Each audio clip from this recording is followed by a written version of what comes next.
What's up, guys? It's KB. Make sure you subscribe to the Underground Sports Philadelphia YouTube channel. Click the bell icon down below so you don't miss a single video from us. And thanks for tuning in to another video from Underground Sports Philadelphia. Now let's get into it. Philadelphia, baby, you're going to love it. Best sports fans in the world.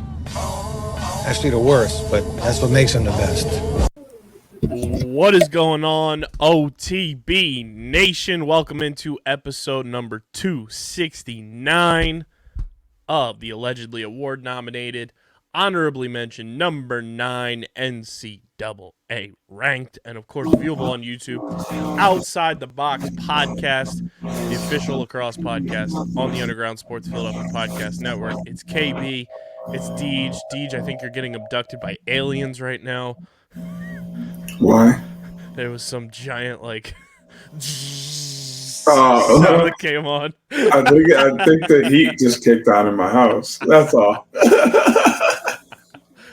I was like, oh, man. He's getting beamed up. They do be beaming me. He's out here like the Sacramento Kings. Light the beam. Hey, they be beaming me up. Hey. Just know that. Beam me up, Scotty. I get a fresh beam every 2 weeks. Shout out my barber.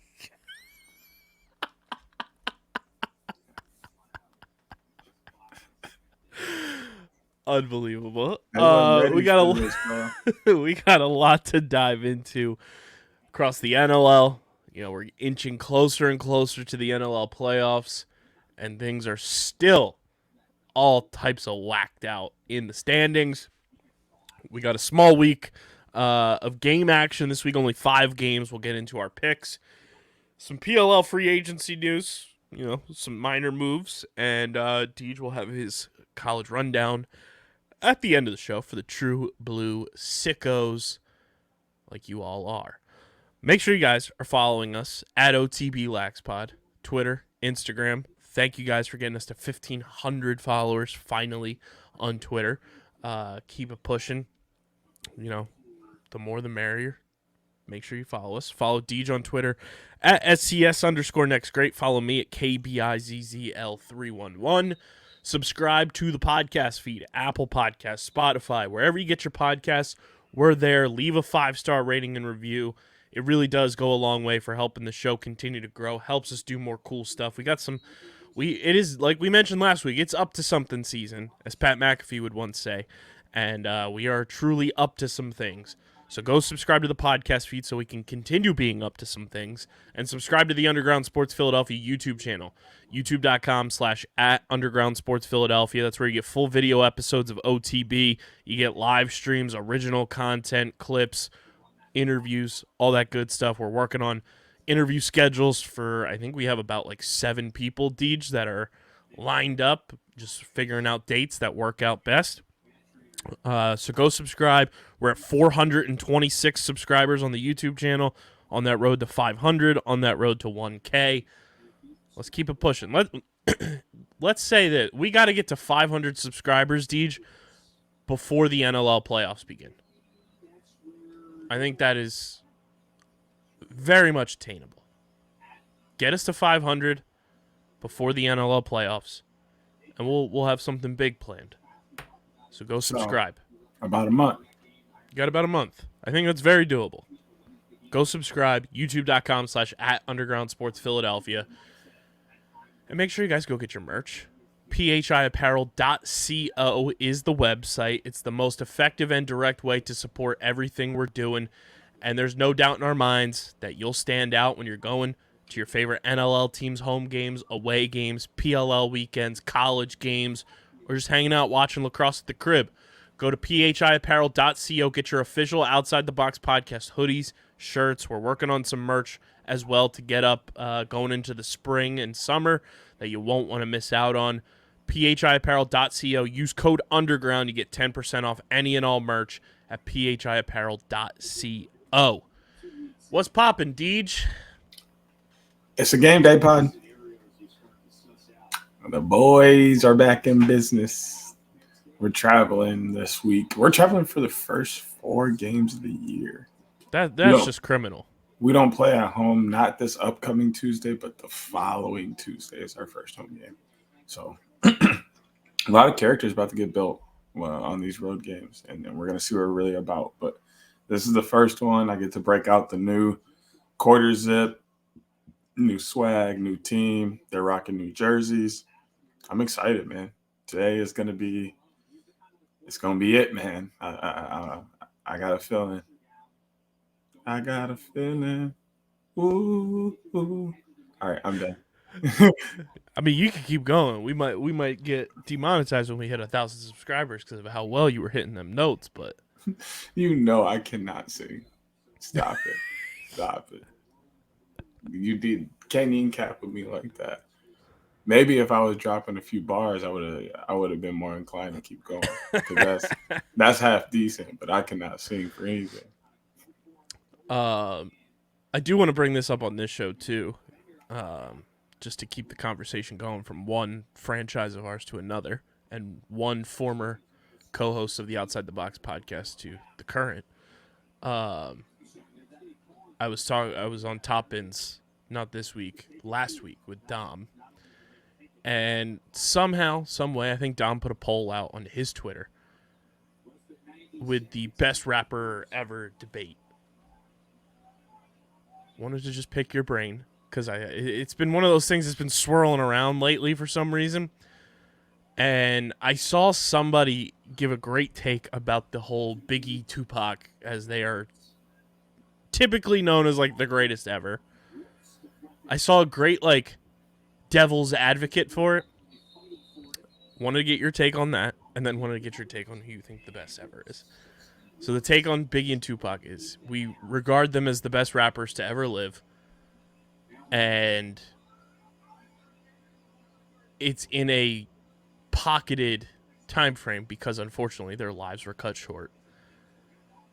So they really only got a limited number of albums, where the other rappers who we technically, we tend to put in this best rapper ever debate, whether it's Jay-Z, Lil Wayne, Kendrick, J. Cole, whoever it may be, they have this expansive catalog where some of their albums aren't as big or as well perceived as some of their bangers. Like, I think a lot of people viewed some of like Lil Wayne's skate era albums not as great as the Carter 1, 2, 3. Sure.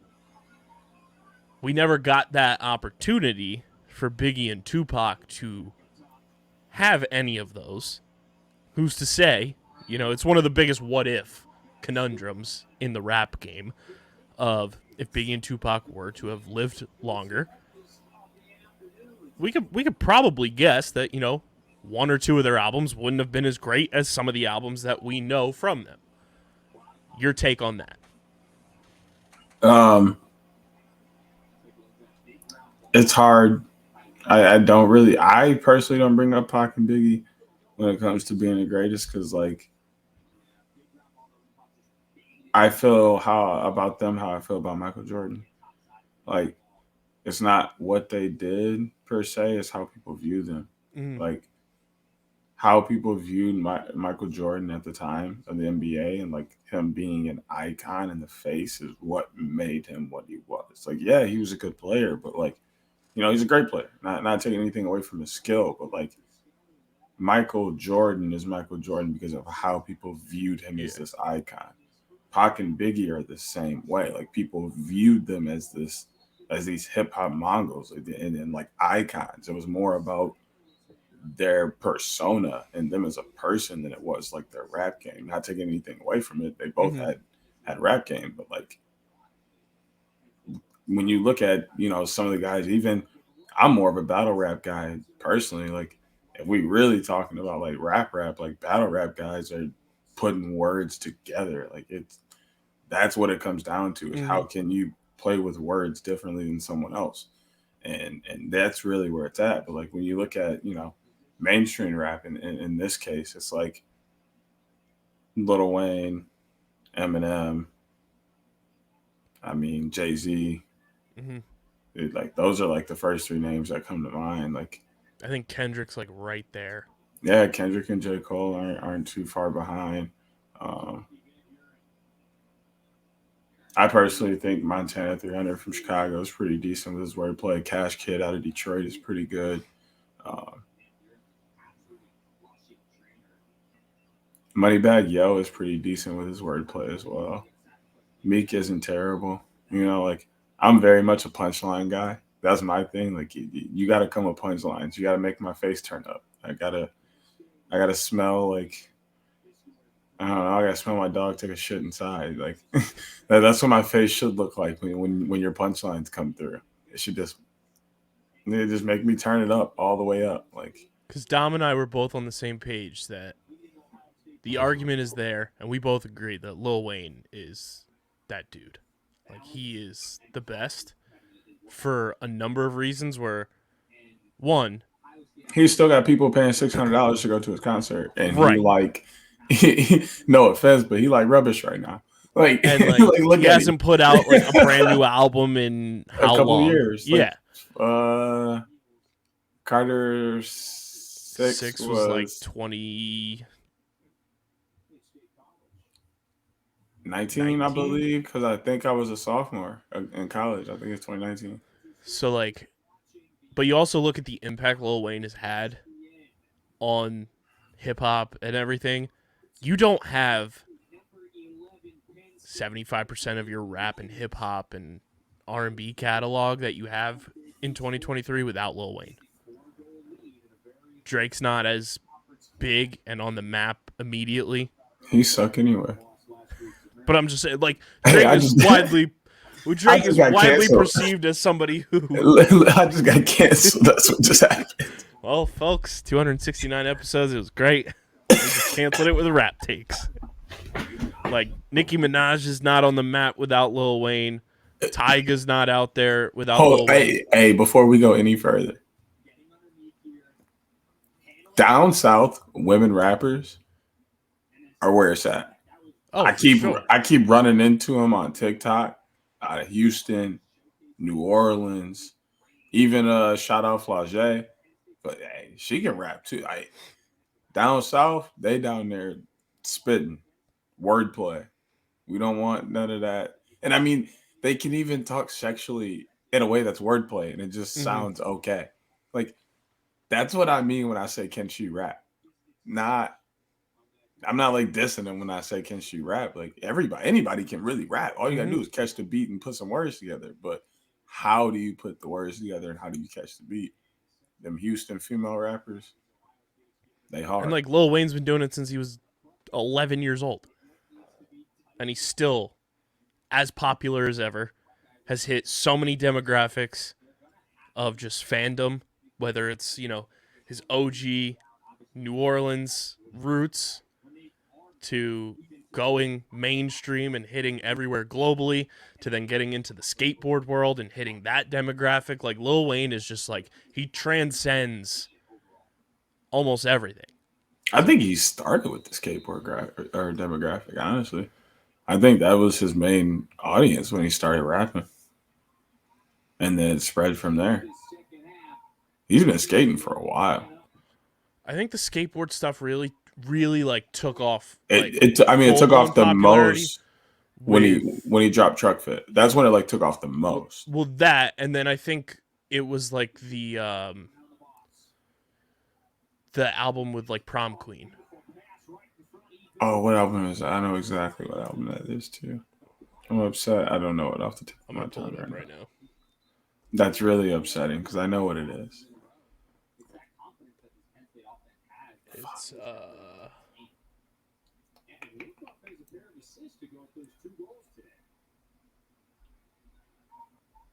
Now I got blunt blowing in my head. Why? Rebirth. Okay, yeah, Rebirth. Blunt blowing isn't that was on right that after album, the Carter 3, and then I Am Not a Human Being was the one that he like produced and wrote while he was in jail.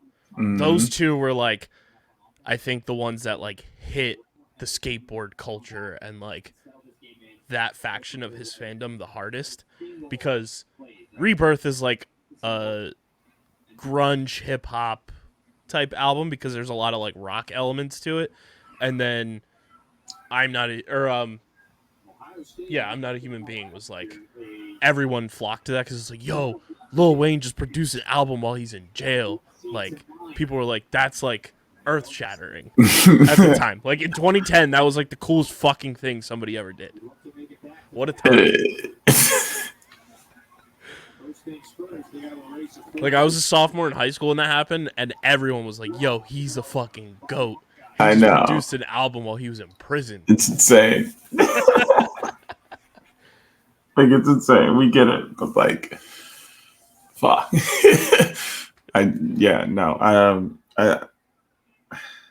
It's tough because, like, Eminem's crazy.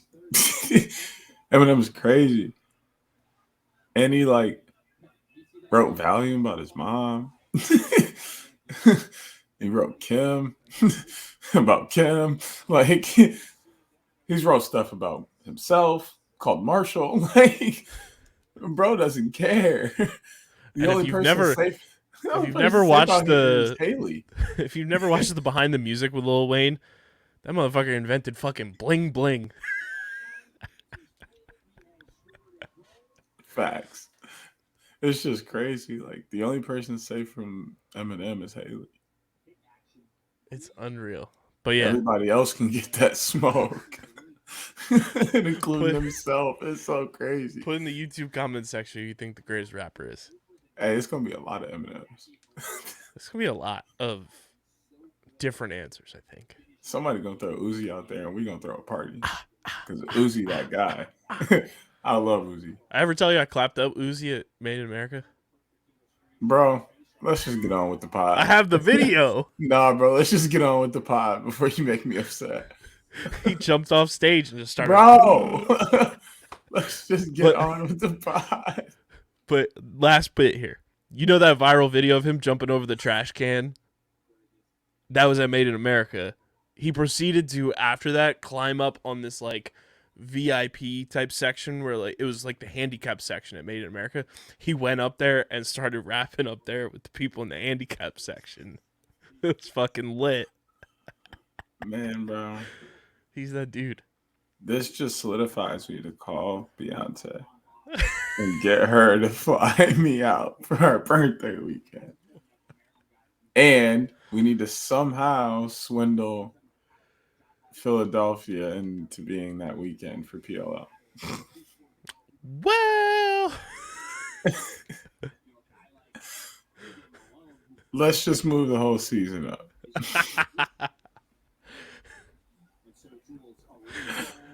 But anywho, let's talk some lacrosse. NLL Week 18 in the books. Quite the weekend of action. Some upsets, some crazy results, and it went a little something like this. The Georgia Swarm take down the New York Riptide once again, 12-7. The Colorado Mammoth topped the Las Vegas Desert Dogs 11-9. San Diego takes down Calgary 14-8. Toronto absolutely did the damn thing against Buffalo 18-7. Panther City beats Albany 12-8.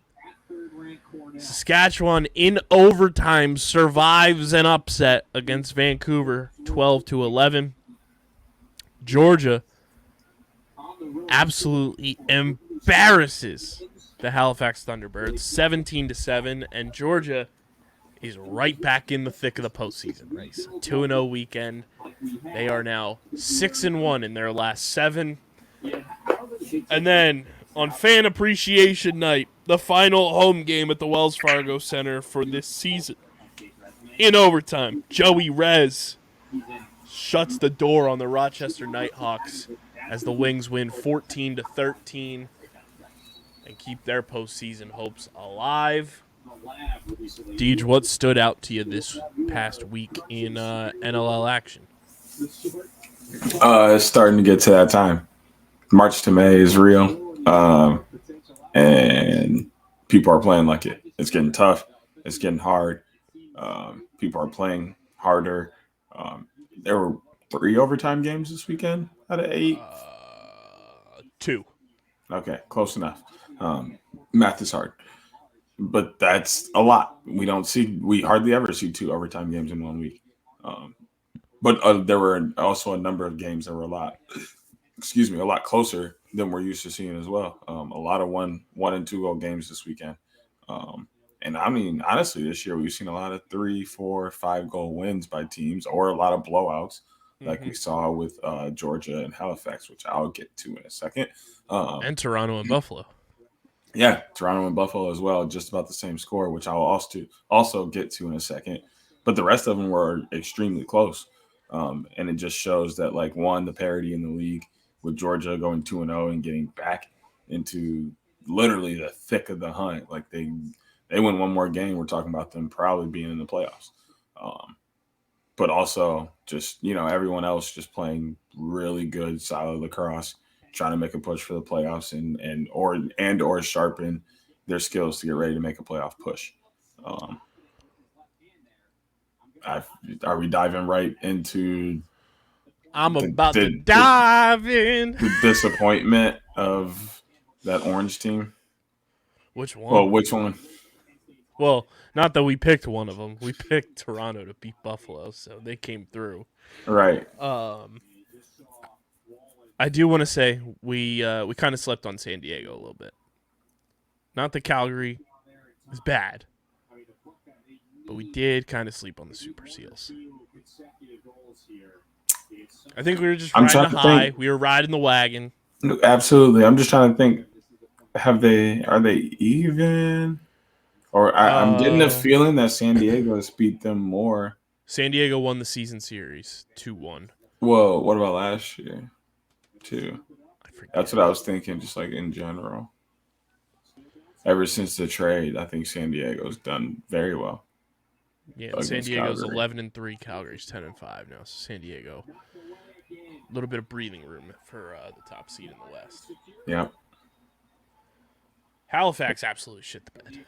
Let's talk about it, because you're at home fighting for your playoff lives. You're in the 4 seed, but you still got teams breathing down your neck, and you let a team who is playing loose get the best of you by a wide margin. Like, a team who played earlier had to travel to you, so they're playing on short rest, and they absolutely mollywop you. Tough scene. Beyond tough. Real talk. Like, they just played the night before. You coming out fresh legs, looking to get in the playoffs, because why wouldn't you want to be back in the playoffs? Your team has looked pretty good this year, and honestly, you tighten up a few loose ends on, a couple pieces on the offensive defensive end. You're talking about making a solid playoff push, possibly playing into late May. But then you go and do this, and you get beat by a team. I mean, well, let's look at the other side of this for just a quick second. Georgia's on fucking fire. Realistically, did Halifax shit the bed, or is Georgia just the shit right now? I think both can be true. Like, I don't. Yeah, but like, the thing I take away from this is Brett Dobson on the best streak of his young career? Absolutely. But if you're the Halifax Thunderbirds, with the offensive weapons that you have at your disposal, when you have the advantage at the stripe, in my opinion, with Jake Withers versus Jeremy Thompson, not that Jeremy's a slouch at the stripe in the NLL, but Jake is widely regarded as a top 3 face-off guy, when it comes to both leagues. You can have your debates, right? And especially this year with Nards being out, like, he is top 3.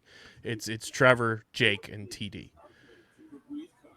You have to be able to score and go on runs and keep up with this Georgia team. Like, yes, if we talked about how Georgia has the offensive skill sets to be a great team, for sure.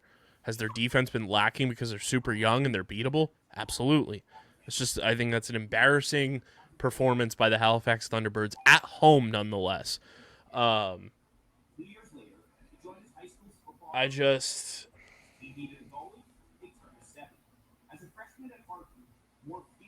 Halifax now is essentially in the playoffs simply based on a tiebreaker they have over the Wings. Wings and Halifax are both 7-8. Georgia's 6-8, and this is what Georgia has on the schedule the rest of the season, Deej. They play at home against Saskatchewan this coming Saturday. They play at Albany on the 15th. They play at Rochester on the 22nd. And then Halifax comes to Georgia on the 29th. Not the easiest of schedules, per se, when you have Saskatchewan in the mix, you have Rochester, and you have Halifax. But you're telling me that Georgia going into Halifax this past weekend on short rest and proving to themselves that they could beat the Halifax Thunderbirds like that doesn't build confidence and momentum for when they come to their house at the end of the year, when both teams realistically at this point are probably fighting for their playoff lives and fighting for a playoff berth in that matchup. No doubt in my mind. Like, Georgia gets an upper hand there, in my opinion. 100%. I mean, after how they handled this weekend, it's hard not to think you can do that again. But, like, also, I think they're preparing and playing in a different light. Like, they're not worried about the game before. They're not bringing that into the next game. They're just worried about the task at hand at that very moment. And they're balling out. And it looks like they're having a lot of fun while doing it. That's the biggest thing. People forget, even at the pro level, it really comes down to having fun. The more fun you're having, the easier it is to do things. And you tend to be just a little bit better at what you're doing when you're having fun. And here's the thing, too. Georgia plays this weekend. Halifax does not. Halifax has a bye this week. Halifax's remaining schedule in April is this. They're at Saskatchewan on the 15th, home against the Riptide on the 22nd, and then that final game at Georgia. So a little bit of a more maneuverable schedule. But still, like, you can't sleep on the Riptide. Like, they still have Jeff Teeth. They still have Larson Sundown. They still have Connor Kiernan, Dan Lomas, and the rest of those boys. Like, they're going to want to play spoiler.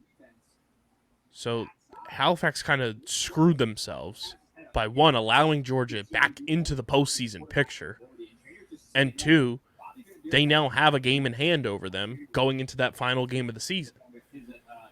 And along with that, the other team that's in the mix is obviously the Philadelphia Wings, and their schedule the rest of the way. They have a bye week this week as well. Wings are on the road the rest of the season. Thanks, NLL schedule makers. They're at Toronto on the 15th, which is arguably the toughest game, I think, of any of the three teams vying for that 4-seed/wild card has remaining. Then they're, I believe, at Albany and then at Rochester, but those are the three teams they play.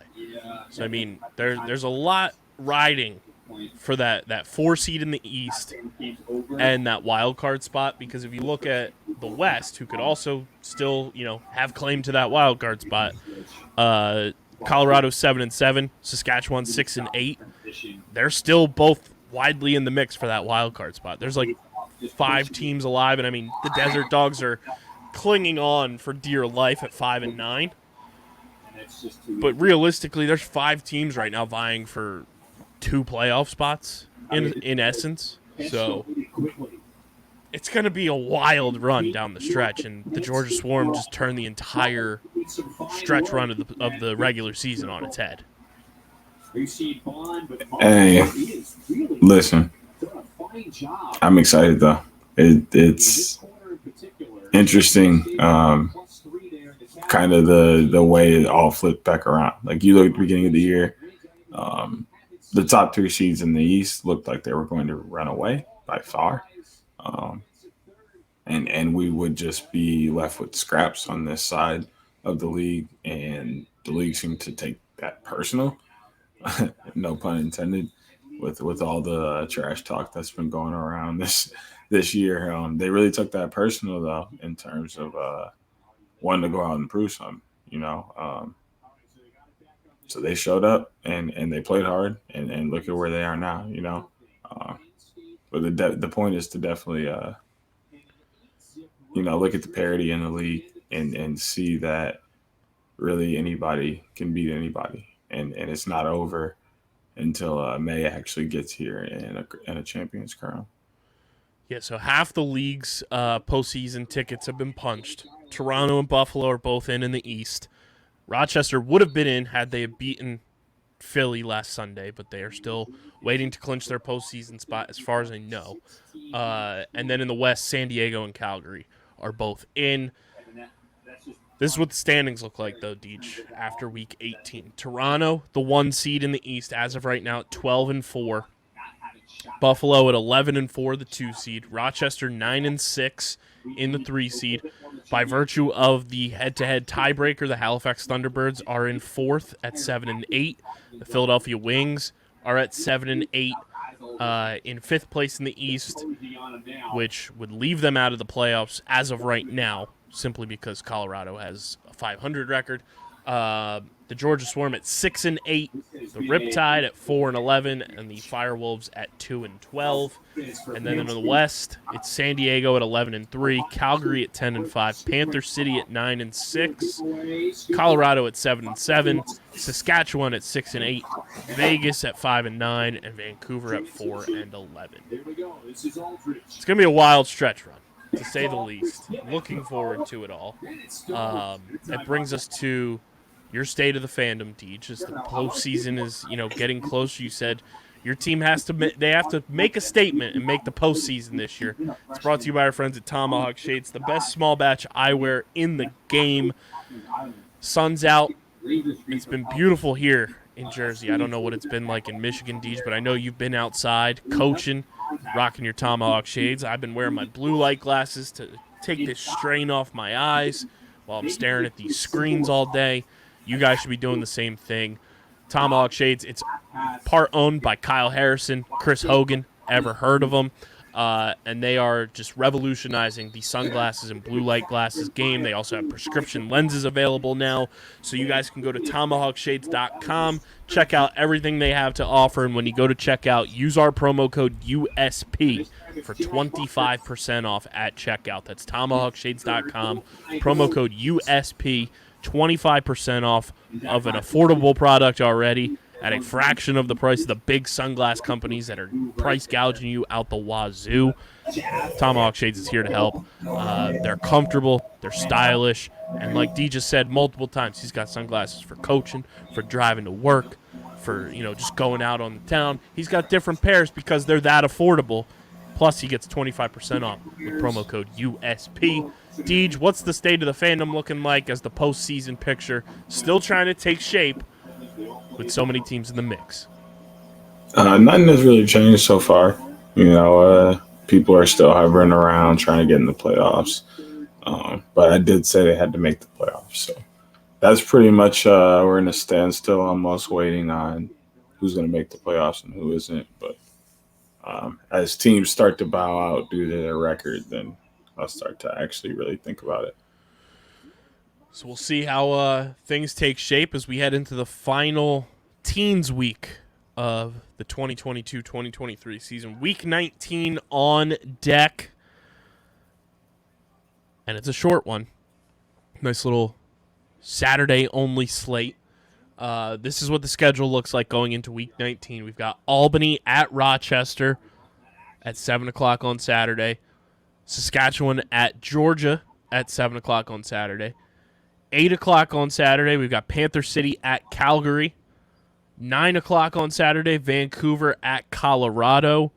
And then the nightcap for the late time, Sickos, 10:30 Eastern Time, San Diego at Las Vegas.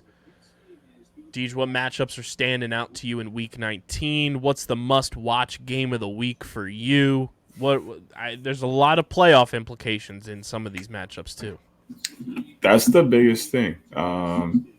Is I think I'm looking really at everybody, but I think I'm looking more so Las Vegas. I think that's a huge game this weekend. And then Georgia-Albany. They hate each other, but Albany has no stake in the playoffs. Those games scare me. Yeah, Rochester's been on a slide lately too, so like that same thing with New York and Buffalo, right? We know New York can be explosive offensively, kind of whenever I think you're looking at week 20. I might be. I am in fact looking at week 20. Sorry. Okay. Yes. Okay. Now I'm all caught up. Yeah. Wait. There's two big ones. Well, I should say three. There's three big ones. It's Saskatchewan, Georgia, for both of them playoff implication wise to stay alive in the wild card / Georgia stay alive for that 4 seed. Yeah. Panther City and Calgary in terms of seeding in the West. Yeah. Because Panther City is 1 game back of Calgary right now. And then Colorado in the Colorado-Vancouver matchup to stay alive in the wild card.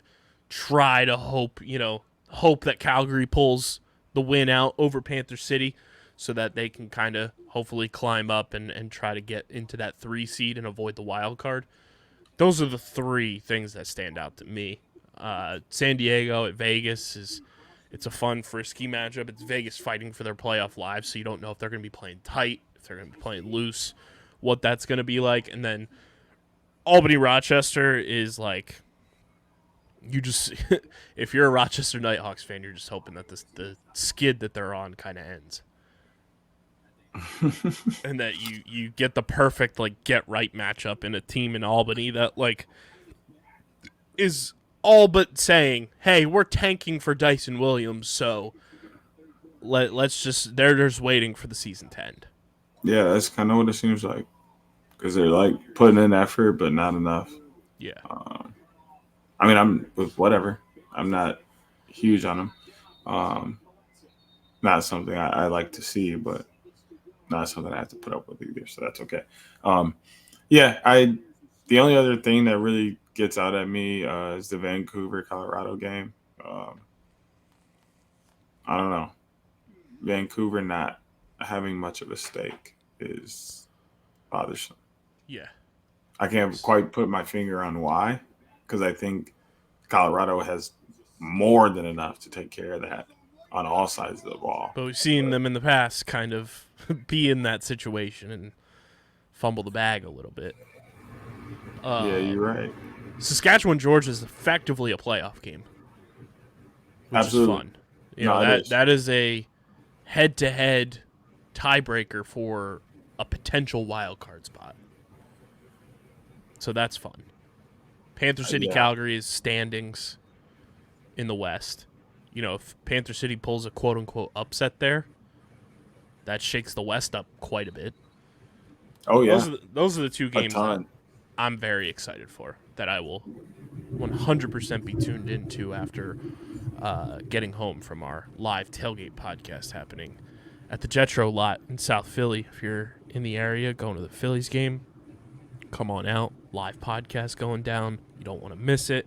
But yeah, those 2 I have circled for sure that I will be 100% watching. And I mean, Saskatchewan, Georgia, you have Mark Matthews versus Lyle Thompson in terms of, your quarterbacks of your offense going head to head with each other, which is tons of fun. Yeah, I'm excited to see kind of what comes out of that this weekend. There's going to be a lot of jumbled mess with who wins and who doesn't. So expect the playoff picture to look very different come this way next year. That game is going to be determined by which goalie performs the best. Yep. Bouquet and Dobson have to be both on their A game for both of their respective teams to win. I can see that. It's so well traveled. It has to. So yeah, we'll see what happens there. But DJ, I think it's time to make our way down to the Picks Pond and deliver our Week 19 Picks of the Week, powered by Trophy Smack. Guys, there's no better way to upgrade your fantasy smack talk than with our friends over at Trophy Smack. They're the best in the game. They are delivering every single day the best fantasy smack talk because they've got trophies, they've got belts, they've got rings, they've got metal wall art. Plus, they've got last place awards to make your losers of your leagues feel like a bunch of bozos. the best damn trophies ever. Immortalize your hard-earned victory. You guys can go to trophysmack.com/underground and start upgrading your fantasy smack talk today. That's trophysmack.com/underground to upgrade your fantasy smack talk. They also do engraved trophy plaques. Who doesn't love a good engraved trophy plaque? But shout out to Trophy Smack, trophysmack.com/underground. Deej, we start week 19 in Rochester. Battle of Upstate New York. The Rochester Nighthawks hosting the Albany Firewolves. I think we are both safely on the same page with this one. Taking the Rochester Nighthawks to right the ship and get back in the win column. Barely. I am, but Albany not even just Albany, team's been doing some real just weird stuff. I don't know. It just doesn't seem right, but I'm going to do it anyway. So, yeah. The effective wild card prequel as Saskatchewan heads to Georgia. I love this matchup. I think it's going to be a ton of fun. I think it's going to be physical. I think it's going to be must-watch game of the week. I'm going to go Saskatchewan to travel east, get a big-time dub, stay alive in the West, stay alive in the wild card, and kind of put a halt to this hot streak that the Georgia Swarm have been on. Oh, I'm going most definitely Saskatchewan. I came here to help. And Saskatchewan is been balling. That's the biggest thing. They've been balling recently. Even looking at their game last week, which I felt like shouldn't have gone to overtime, but they willed back. They were down a bit. They were able to pull it out, and the vibes were there. So I really like what they've been doing this year, just being in the right place at the right time. The next matchup, Panther City at Calgary. This is a big-time one for the Western Conference standings. Calgary coming off a tough loss. Panther City just trying to, punch that ticket to the postseason. How do you see this one going down, Teach?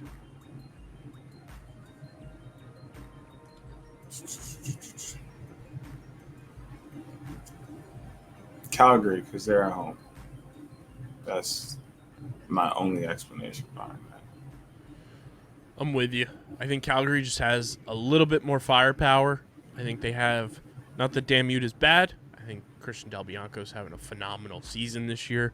So I give the edge to the goalie.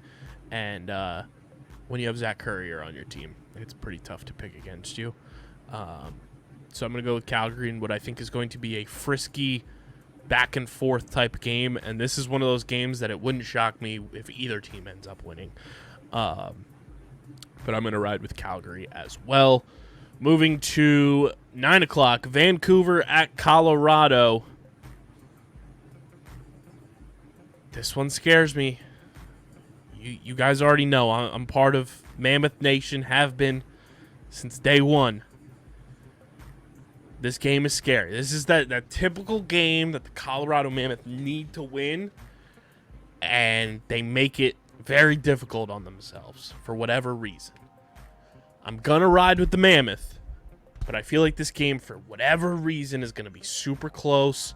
It's going to be the fourth quarter. I'm going to be texting Deej, being like, what the fuck are the Mammoth doing right now as they're down by like 3?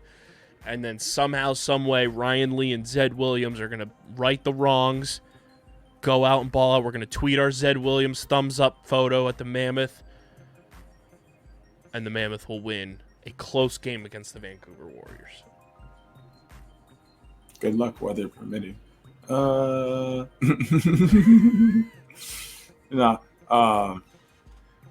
like Colorado here as well, even though I brought up them not, Vancouver not having any stake. But, just being there, being in the way, doing things, I doubt he's going to do that, or she.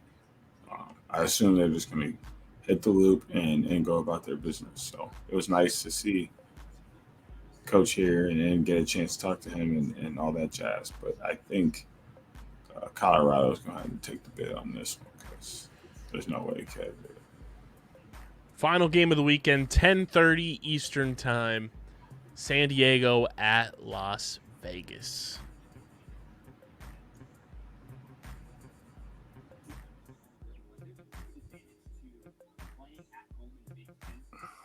It's just so tough. This is the tougher game of the week to call, honestly, because Vegas has so much to play for, and they're gonna make it tough. But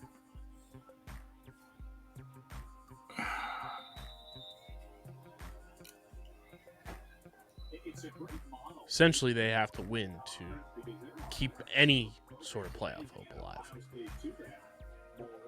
yeah, I know.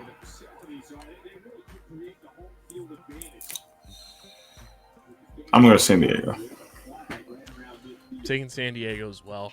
I think Las Vegas, not that they are a bad team, it is one of those things that when you're a new team and you're trying to make the playoffs for the first time, we saw it with Panther City last year, saw it with a number of expansion teams in the past.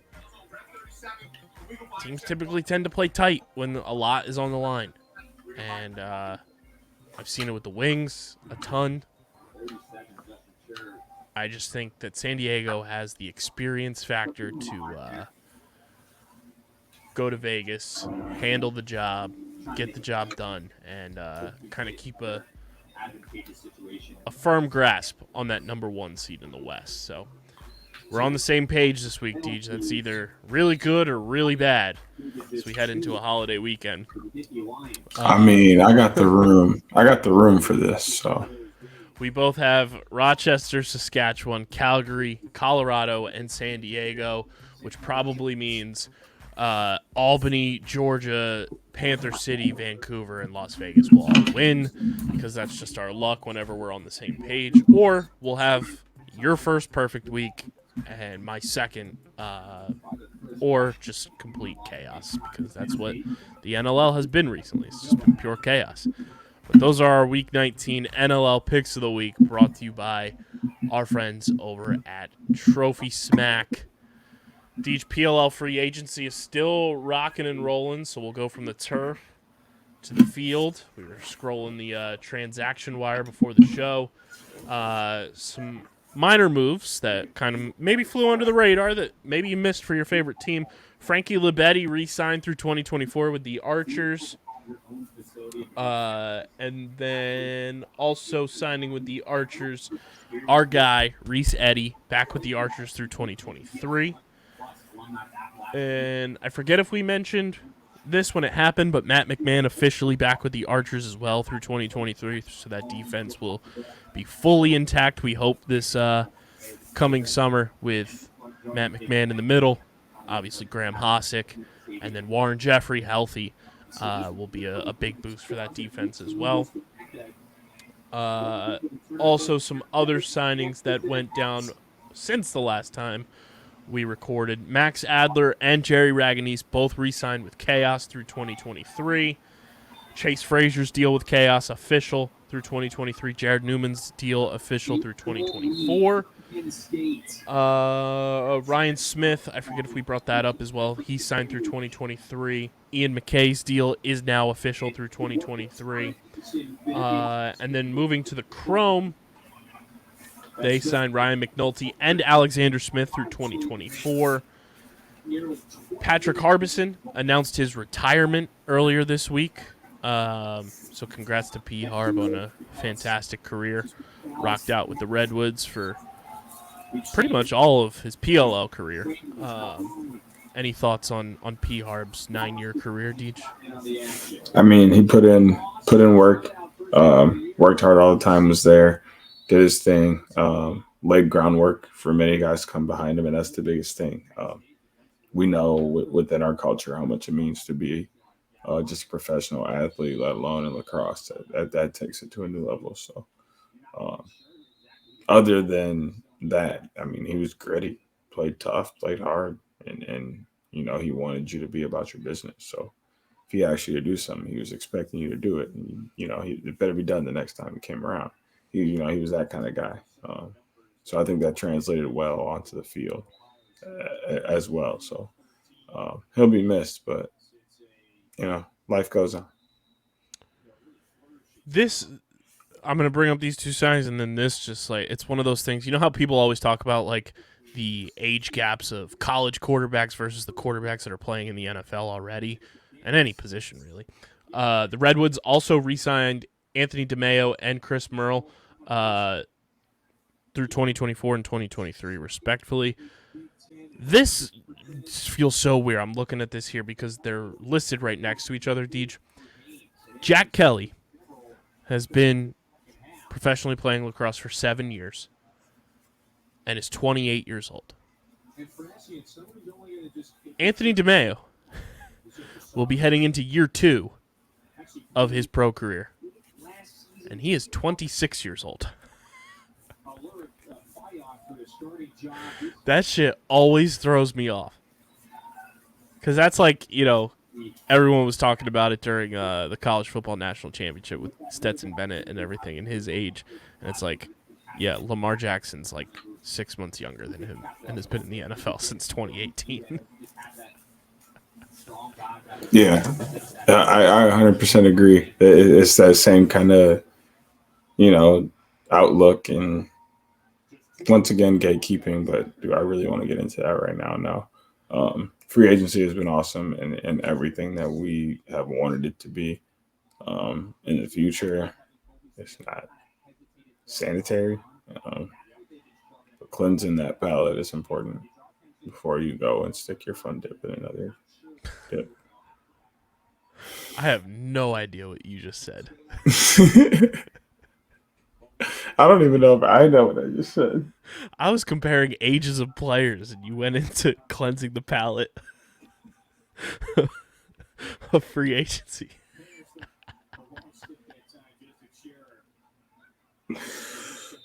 Dog.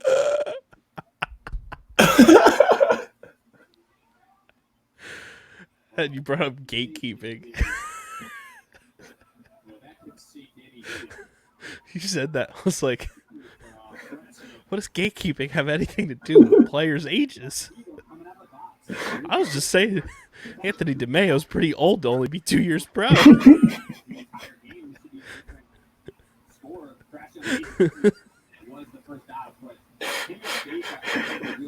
Honestly, I'm not even sure.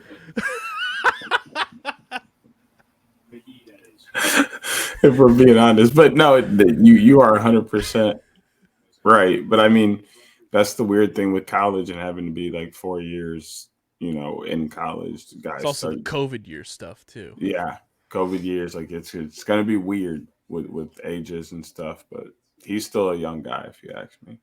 Because then also to kind of compare it, like DeMeo's 26, 2 years pro. James Barclay's 27, and he's 6 years pro. Mm-hmm. Which, speaking of James Barclay, kids ain't graduating. Kids ain't graduating at 21 anymore, man. I was the last of that breed. Speaking of James Barclay, he re-signed with the Whips through 2023. Also re-signing Colin Hinton, re-signs with the Whips through 2024. And Bailey Savio also re-signed with the Whips through 2023, as they're going to need a face-off guy with Nards being out for all of the 2023 season. Some big-name free agents still out there, Deej. To list off some of the best available free agents right now, Brian Cole, still unsigned, which is very surprising to me because anytime we were in a press conference last year, Stags bent over backwards to praise Brian Cole in so many ways. Juicy J, the boy, the trash man, Jay Carlson, still a free agent. Also still unsigned, Jack Neer, the lone Redwood, still not signed. Also still unsigned, John Rannigan, Brendan Kavanaugh, Tommy Kelly, Tanner Cook, Nick Morocco, Andrew Newbold, Tim Edwards, Dan Bucaro, Kyle Pless, which I think Pless allegedly agreed to terms on a contract, but it isn't official yet with Atlas. Mark McNeil still unsigned. Will Jones still unsigned, and Tyrell Hammer Jackson still unsigned. So still some big name free agents out there as we head into April. Who do you think the next domino is? Like, who do you think the next guy to sign? If you had to put a guess or It's gonna be a face-off guy, in my opinion. A couple guys are down, or Withers is up and going, but not as healthy. Trevor Baptiste had a few injuries now. Like, teams are going to start to think about having a backup goalie that's just as good, or a backup face-off guy. It's just as good as their face-off guy. So I think that we're going to really start working on sitting in our chair and having that stick in belly buttons, because that's important. I'm shocked Tim Edwards is not signed. He feels like a guy that you and I have talked about on and off pod of, like, Cannon should have traded him at the trade deadline to get some sort of, recouping for him. He's such a good player and flies under the radar because he was on the one-win Cannons last year. And the Cannons have made so many changes this year that I don't know if he goes back there, but man, would he be a good fit on just about any team in the league. I totally agree. And that's where free agency gets tricky, is with a guy like that, where he could literally go anywhere, and it's just a matter of somebody calling with the right offer. But then him walking in there into that locker room changes how they approach the rest, especially if they're able to bag this guy. I'm going to propose something here to you.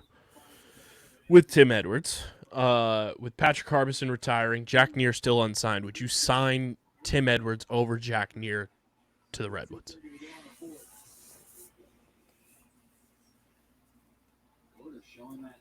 Maybe. Yeah, probably.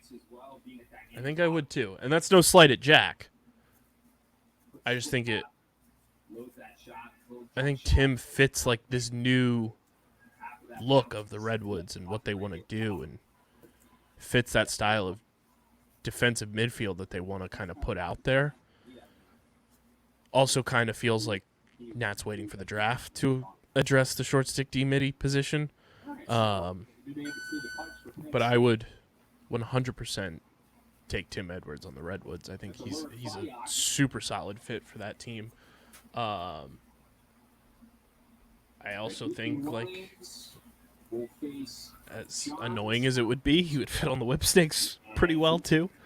But he's the biggest one that kind of surprised me that he has not signed yet. So we'll see what happens. He would also fit really well in the Water Dogs, even though they have, Witcher and Charlie Hayes and Christian Scarpello, but DiNapoli retired, so wouldn't surprise me if Cope wants to make a splash and go out and bolster that short stick D midi group.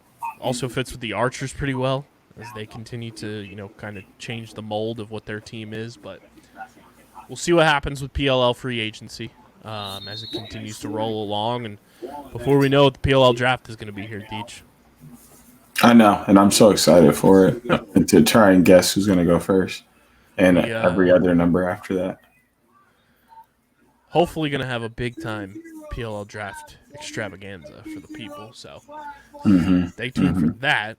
And speaking of the draft, let's... Is it that time? It's that time, and it's brought to you by our friends over at W Energy. Deej's College Rundown, brought to you by W Energy, to keep you energized and clean and jitter and crash free. W's the best in the game. They are on a mission to take down Big Energy, and they've waged war on Big Energy, if you will. And W was, they were tired of Big Energy favoring, profits over quality and making energy drinks loaded with jitters, maltodextrin filler, artificial colors and dyes, sugars, and other BS. Just take a peek for yourself on their nutrition label. They grew upset with these types of drinks and decided to wage war on Big Energy by releasing their own energy drinks, which are cleaner and jitter and crash free. Plus, on top of that, this is not even in the ad copy, it's delicious. The flavors are spectacular. So here's to paving the road for a better future for energy drinks, where the status quo is no longer profits over quality, where quality actually matters, and where energy drinks don't get a bad rap for being unhealthy and harmful to consume. You guys can go to w.gg, use code UNDERGROUND for 10% off any and all orders. All of their flavors, except for the Dragonade, are back in stock. I need to order the Dub Sludge, the green apple, the Granny Smith apple flavor to kind of complete the collection and of all the tubs and everything. Get that push and punch as well. But Deej, I just got the Galaxy Grenade tub, which is the watermelon, guava, and lime. Unreal. The blue raspberry flavor tastes like the blue part of the bomb pops that you get on the 4th of July. The Beach and Peach white peach mango cooler is absolutely delicious.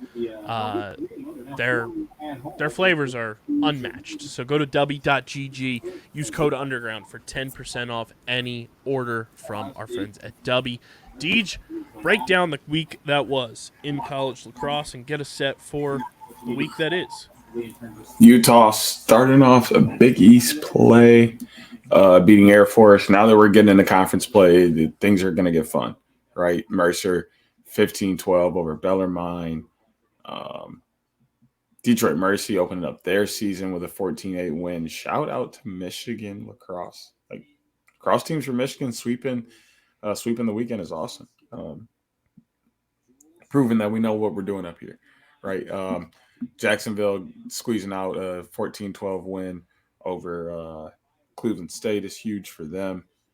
Manhattan absolutely taking it to Quinnipiac, so thank you to Manhattan. 12-5. Those of you that know, you know. Getting into Friday night, Jacksonville dropped to Utah. Utah looking good to start the season, start conference play. 2-0. They beat Jacksonville 18-5 or 18-15. Navy beats Boston U 10-8. And then the real game Friday night, the one everybody was tuned into, is they wanted to see fireworks from the beginning. Down goes number one. Duke beats Virginia 16-14. Opening up the floodgates for what is going to be a fun night. What's going to be fun is finding out, who's going to be one seeds and stuff coming this weekend, who's moving up in the rankings and who isn't. Saturday the 1st was fun. Hobart gets a huge win over St. Bonaventure, 24-10. UMass pulling out a 12-10 victory over High Point. Loyola, Maryland getting back in the win column, 15-8 over Holy Cross. UAlbany takes care of UMBC. Cornell doubling up Dartmouth, 22-11. Cornell has looked sneakily good in what is an okay Ivy League this year. So I don't know how many Ivy League teams are getting in, but Cornell may be one to watch moving forward. Georgetown making Denver look like all the work they had been doing was for nothing, 13-6. Johns Hopkins takes care of Rutgers, 16-12 to take atop the Big Ten, as they're the only 2-0 team in the conference. Everyone else is either 0-2 or 1-1. I'll get to that game in a second. Penn outlasting Yale 17-16. Princeton takes care of Brown 16-12. St. Joe's wins over Maryland 14-12. The game I was at this weekend, Notre Dame Syracuse, and I'll say, just so I can have a little bit of time to talk, I am so happy I got a chance to go to that game. It was electric. The jersey matchup was fire, from the helmet down to the jersey and the shorts. Not a big Notre Dame guy, but the gold numbers on the Navy, chefs, especially with the chrome gold Buckies. I loved it. The energy inside of the JMA Wireless Dome was fantastic. You could hear just, the support, even though Notre Dame didn't have a lot traveling. They had just enough of a section, and they were loud, and they were proud. So that part was fun. And then obviously the game was the game. going into the fourth quarter, we're tied at 11, and Notre Dame wins this game 20-12. It was a crazy offensive explosion from them in the fourth, and it was everything I was looking for. It was fantastic. So thank you for that show, and I definitely will be back at the JMA Wireless Dome for another Syracuse game. But the other game I wanted to talk about from Saturday. Hail to the goddamn victors, people. Hail to the victors. Let's go blue. Michigan taking care of Maryland 16-11. I'll never forget this day. Now, had two fantastic, amazing lacrosse games happen to me in one day. I'm sitting in the bleachers at the JMA Wireless Dome watching Syracuse Notre Dame, while also on my phone watching Michigan take care of Maryland. They came out from the beginning with energy, with fire, ready to play, taking punches. I mean, because I believe Maryland scored first in this game, and they scored a couple, and they had a lead from time to time. Like, they kept battling back. They stayed in it, and then when they took the lead at the end, they just, once they took the lead after a while, they're like, this is ours, and we're going to run away with this game. We're going to give Coach Connery his first statement win that he's really been looking for in the Big Ten, and they got it. They beat Maryland, took care of business, made it known that this year is different than others. They look good. Even when they lost their Big Ten game to Johns Hopkins, they lost by 2, 3. It wasn't a lot. They're in the mix, and they're here to show that, like, the Big Ten is arguably the best lacrosse team, the best lacrosse conference in college right now. You know, I mean, obviously they're competing with the loaded ACC, but when you look at Michigan being the worst team in the Big Ten and the only one that isn't ranked, how bad is the Big Ten really? You know, so that was one thing I drew from this weekend, and shout out to the victors for taking care of that. Sunday on the 2nd, Penn State, Ohio State were the only two to play. Penn State squeezing out over Ohio State. So, like I mentioned earlier, everybody pretty much 1-1 or 0-2, unless your name is John Hopkins and you're 2-0. Tuesday, St. Joe's got another victory, 13-3 over Monmouth. Yale beat Boston U 17-14. And then tonight, since most of you will be listening tonight, we get two Big Ten games: Maryland, Ohio State, Michigan, Rutgers. I need Michigan to beat Rutgers. This is one of those 1-1 matchups that we see. I would love for Michigan to slide into that 3 range, maybe even 2 range in the Big Ten. That would be something that I think will get their juices going and create some vibe and momentum for them to use and possibly get a pretty solid seed going into the playoffs. And maybe, just maybe, we see Michigan in the NCAA tournament. Maryland, Ohio State's going to be the thing. It's Big Ten lacrosse. That's what we're looking for. Virginia, North Carolina is some more prime ACC lacrosse, so that'll be fun. And then Xavier, Arlene, and Navy will take on Loyola, Maryland. So tomorrow we get a ton of lacrosse on a Friday night, even though we don't have any going for NLL, but we got plenty going in college. So get the TVs going on ESPN because there's plenty to watch. Nova and Denver are going to take off on Saturday. 2 teams in my recruitment tour right there. There you go. That's a game for you to watch, even though you don't watch.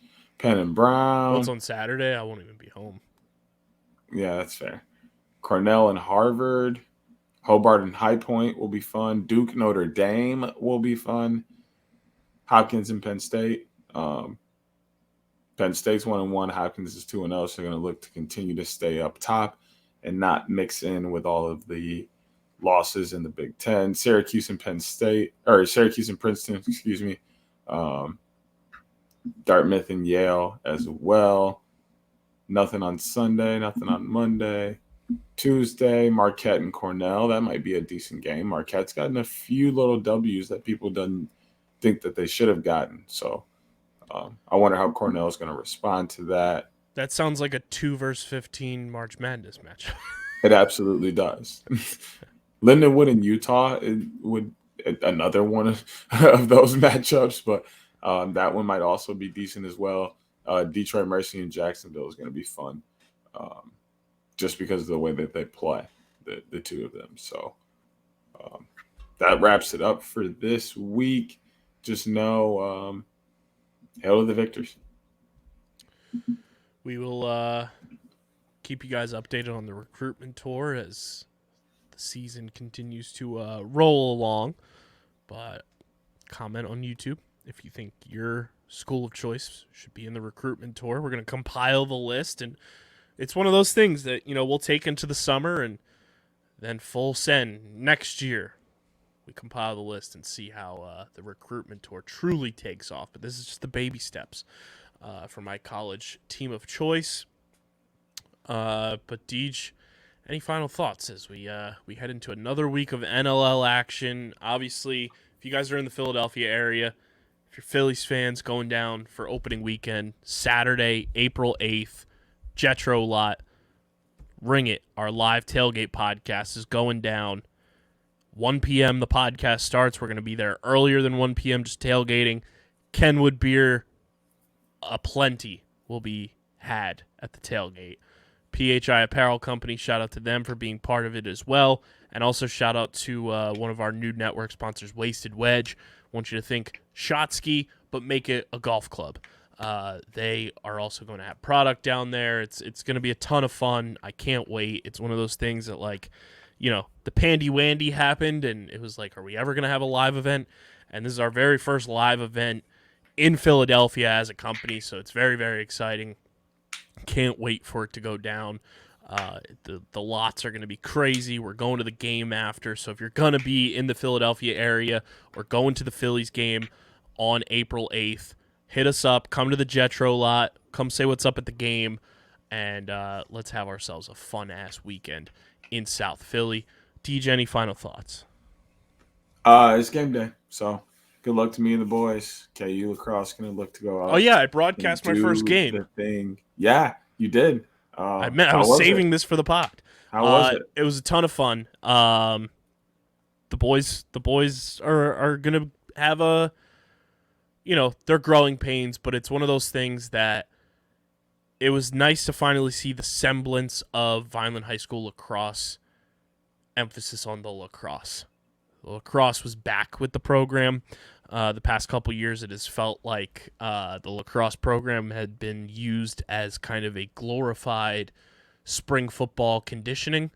But Coach Kevin Coring knows the sport. He's been around the sport a bunch of his life, and you could tell the players were buying in to everything, and that, like, Vineland High School lacrosse is on its way back, which is very fun. Lost the game to a South Jersey powerhouse in Lower Cape May, 19-2, but this is the improvement factor here, Deej. Last season, Vineland lost to Lower Cape May 20-0. So not only did you score, you allowed less goals. There's a goal that I have to clip the highlight from our broadcast. I didn't have a roster, so I was kind of just referring to by numbers. So number 6 on Vineland High School's roster. Shout out to you. Lowered the shoulder, got a nice clean hit on one of the players from Lower Cape May. Kind of forced the ball out of his stick. Number 6 scoops up the ground ball, takes it, makes a move, shifts, goes down the field, finishes the play, scores. One of the best high school goals I've ever seen. It was fantastic, just like awareness and the wherewithal to make the hit, say, I got to get that ball, took it himself, finished the job. Job well done there. We will be clipping that and putting that on our social. Just an awesome play there. And I do have to say this, one of Vineland's goalies, number 60, 100% watches Blaze Reardon play goalie. Because that's who I made my goalie watch. You could see, even though it wasn't like exactly Blaze making the butterfly saves, the goalie for Vineland was getting down low to make these saves. You could kind of see like the want to make those butterfly-esque saves. I was like, oh, you watch Blaze. You watch Blaze play goalie. 100%. Which is super cool from the aspect of us obviously knowing Blaze and like getting a chance to watch him up close. But it also like tells you that like these high school kids are watching the PLL. Yeah.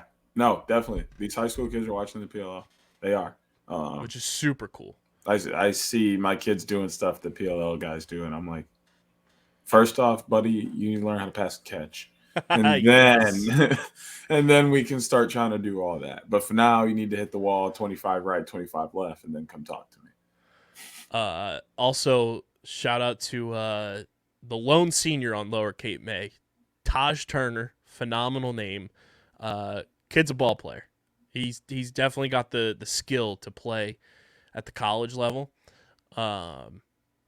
He was very fun to watch. He could hit his angles, great cuts. Job well done by him. He was very fun to watch. We don't want to extend this episode too crazy long. So next week, we will 1,000% be discussing the unpopular lacrosse opinions from our post that went pseudo-viral. Because there are some fun, feisty, unbelievable answers in there. And I'm going to go on the record and say this, Deej. I think, because of that post, Nick Ocello made the greatest point of his entire career in that post. And I'm not trying to dog the man. Yeah, no, I think he might be spot on though. But that was the most intelligent, well thought out, and correct take I have ever seen tweeted by Nick Ocello. Mm-hmm. So next week, look forward to us just full-blown going through all of the unpopular takes. There's some good ones. There are some weird ones. And there are some bad ones. But that's why it's unpopular. You know, not everybody has to agree, but we're going to read them. It was very fun doing it for the Philly Sports one with Dom. So we'll see what hatches from that next week. So stay tuned for that next week. Stay tuned for the guests we have. And we're up to something, as we have said. That's why you got to follow us. At OTBLaxPod, Twitter, Instagram. Follow Deej on Twitter at SCS_NextGreat. Follow me on Twitter at KBIZZL311. Subscribe to the podcast on Apple Podcasts, Spotify, wherever you get your podcasts. Leave a 5-star rating and review. It does go a long way for helping the show continue to grow. Helps more people find Outside the Box and Underground Sports Philadelphia. And subscribe to our YouTube channel, youtube.com/@Underground Sports Philadelphia. That's where you get full video episodes of this podcast, of all of our shows on the network that you don't want to miss out on. Subscribe, smash that like button, ring the bell icon, comment down below your thoughts on everything we discussed on this episode, and make sure you guys go get your merch, phiapparel.co. Use code Underground for 10% off any and all orders. Get your official Outside the Box podcast merch. It's the most effective and direct way to support everything we're doing here. And make sure you tag us, tweet at us when you get your merch, because we want to see where you're rocking it from. But this has been episode number 269 of the allegedly award-nominated, honorably mentioned, number 9 NCAA ranked, and of course viewable on YouTube, Outside the Box podcast, the official lacrosse podcast on the Underground Sports Philadelphia Podcast Network. For Deej, I'm KB. Enjoy this weekend of lacrosse. Everybody have a safe holiday as well if you celebrate. And until next week, we're getting the heck up out of here. Peace. Peace.